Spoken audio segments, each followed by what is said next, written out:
It's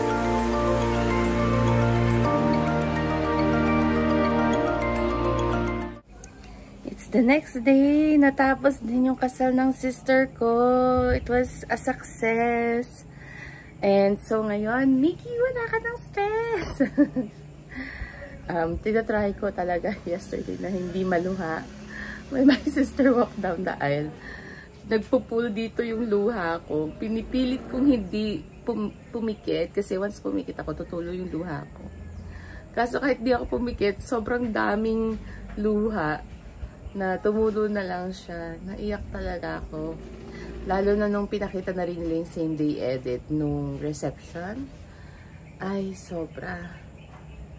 But anyway, congratulations to the new couple, my sister and my new brother, Jake.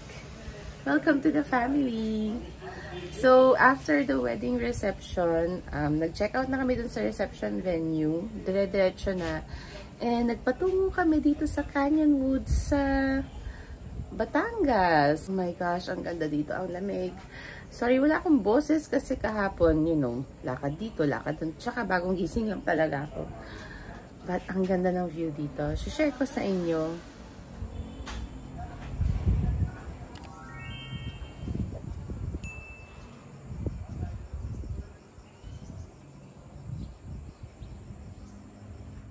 Walang breakfast, straight to lunch na tayo dito sa Mary Grace sa Twin Lakes. Ang ganda ng view, kaya lang init lang, medyo humid today sa Pilipinas.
Papunta ng Sky Ranch, pero ang ingay ng pamangkin ko sa kotse.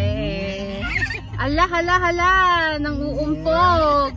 Hindi ko mapakita kasi syempre child protection, bla bla. So, Sky Ranch na kami. Kahapon dapat to, kagabi. Kaya lang, super dilim, super foggy.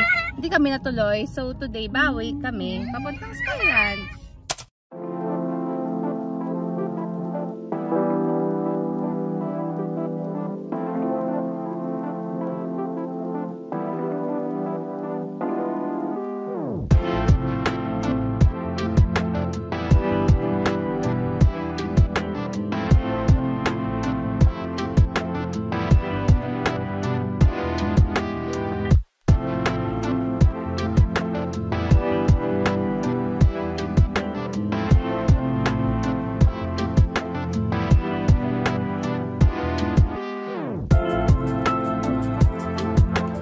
To beat the heat, ice cream. First time kong tatry to, parang Korean ice cream, strawberry flavor. Sarap.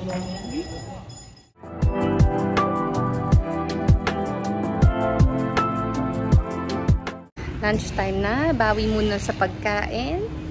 And nandito kami sa Mang Jose. Ito daw ay restaurant ni Chito Miranda. So, since fan ako ng parokya ni Edgar, I'm excited to try it out.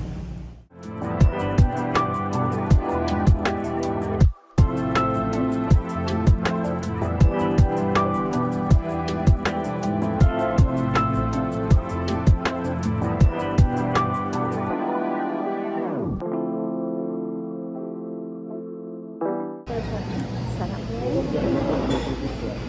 Sarap ng calamansi juice.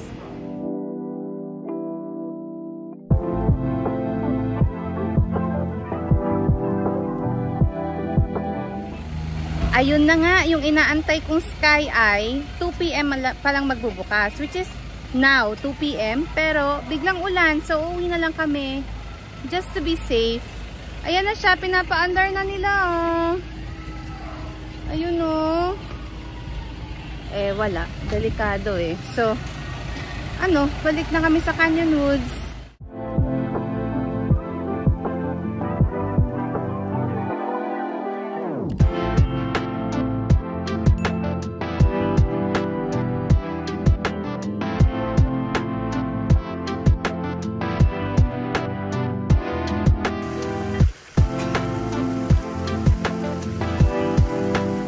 Kami sa Queen's Strawberry Farm. Ang ganda ng lugar na to. Meron silang actual parang light festival. Kaso ano pa daw, 5 o'clock. 3 o'clock pa lang ngayon. Nag-take out lang kami, hindi na kami kumain kasi kakatapos ng kumain. May hydrangeas din kaso yung iba nabubulok na, ayan o, sa likod. So sad. Ganda sana nito.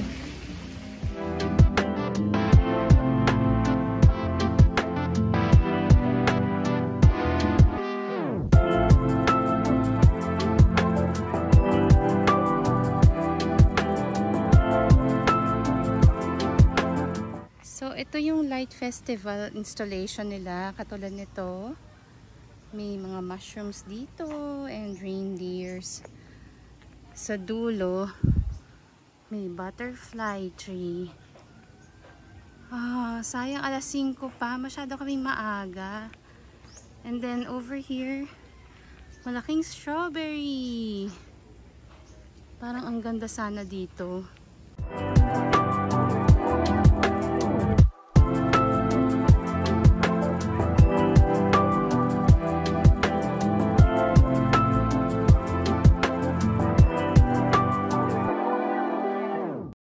Paalis na kami ng Canyon Woods. Paalis na ng Laurel, Batangas. This time patungo na sa Nasugbu. Timing na timing ang pag-alis namin kasi may smog dito na nanggagaling sa Taal Volcano. So hopefully sa Nasugbu mas okay ang weather at hindi smoggy.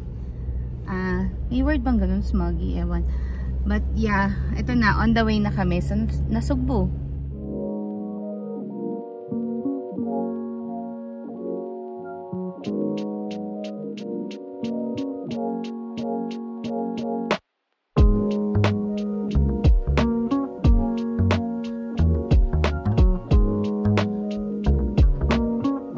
Made it to Canyon Cove, but first, room tour muna tayo.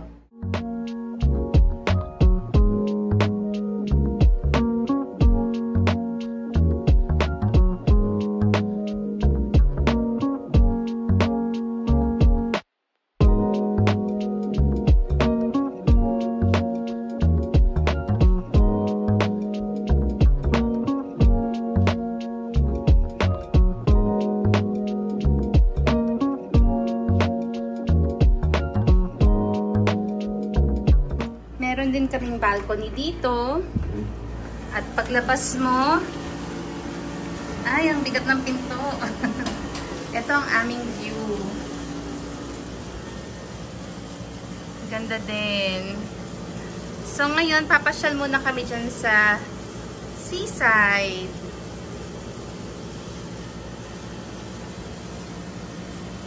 Welcome to Canyon Cove, my friends!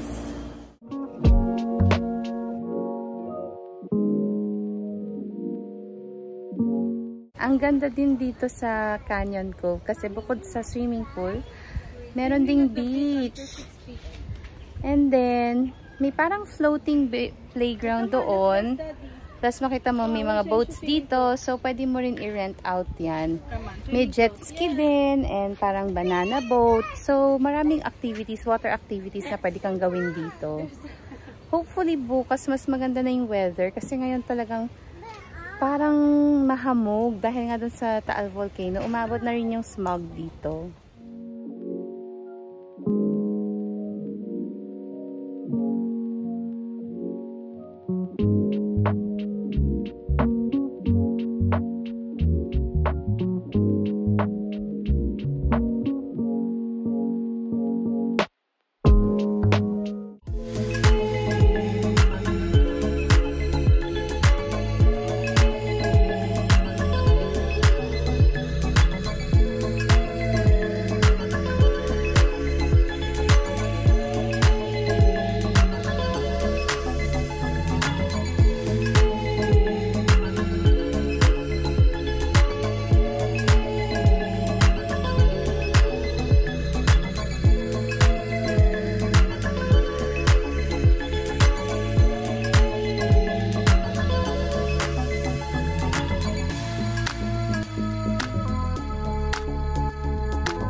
ano na, uwian na kami. Pero bago yon, kakain muna kami dito sa Merben. Tapsilogan. Tagaytay to, bale. Ang ganda ng view naman. Maganda talaga Pilipinas.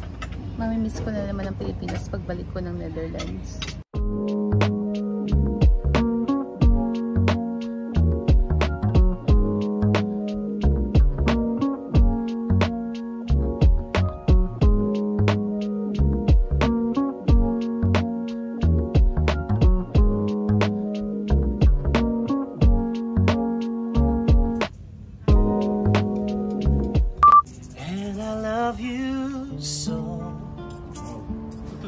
I've been searching high and low.